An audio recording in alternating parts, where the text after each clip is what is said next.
Chuck is asking, why is there a difference between Shia Sharia law and Sunni Sharia law? Well, different sources of authority, basically. Different sources of hadith. Well, okay. So first, the Shia Sunni divide started way before it was even called Shia and Sunni. It started even before Muhammad's death, allegedly. It started as a family dispute between some people around Muhammad and other people around Muhammad. It started basically the day that where Aisha decided to take a crap. Like this is literally the story, right? And she lost her necklace because of it. Mm-hmm. And that loss of necklace basically started the divide between two fractions of Muhammad's family. It literally started when Aisha decided to take a crap. Like that's the whole divide started, right? But then this family dispute eventually turned into yeah, I'm not gonna, because she went to go to the bathroom, and then the caravan left. No, and then she lost her necklace, so she went back to try to find her necklace because it was given to her by her beloved prophet.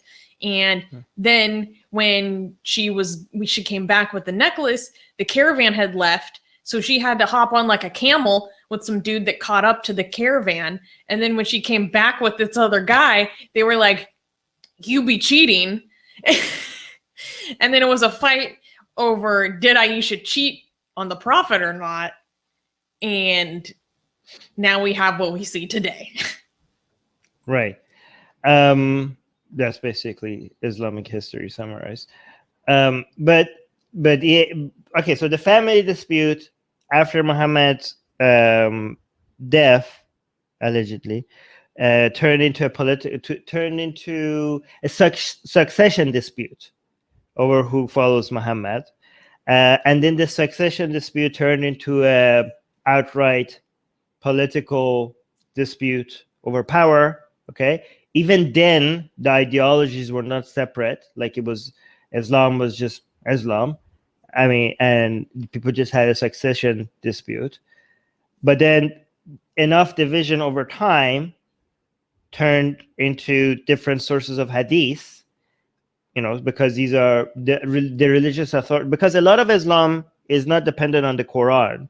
A lot of Islam is dependent on what the text that comes after the Quran, which is the hadith and the tafsir and the biographies and all of that, which is used to interpret the Quran as well. So even the Quran that they're both reading is somewhat the same. I know there's a little bit of difference in like the thoughts or whatever, but their interpretations of it, because they use different sources of hadith to interpret it, it just comes up to very different conclusions. Well, not very, you know, sometimes very close conclusions or similar conclusions, but also sometimes very different conclusions, right? I see some people are, but anyway, even among Sunnis, like we don't have the same Sharia, right?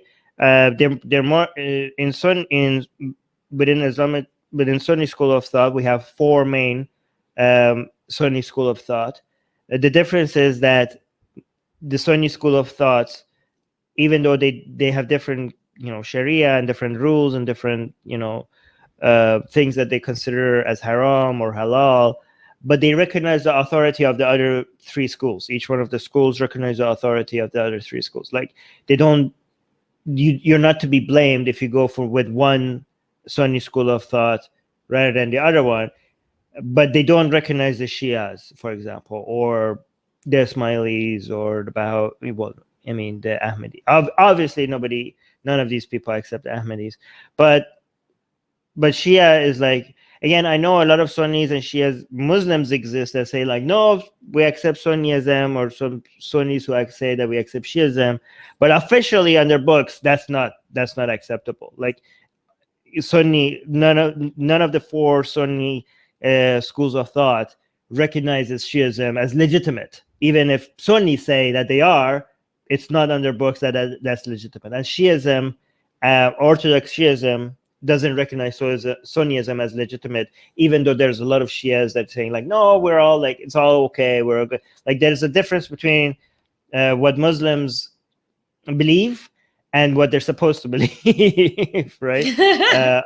According to their own books.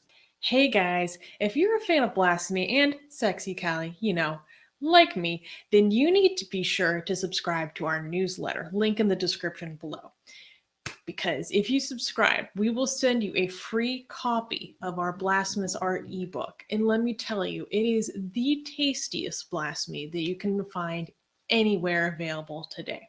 And we are so generous with our blasphemy that we continue to send you more blasphemy every week. So make sure to subscribe, link in the description below.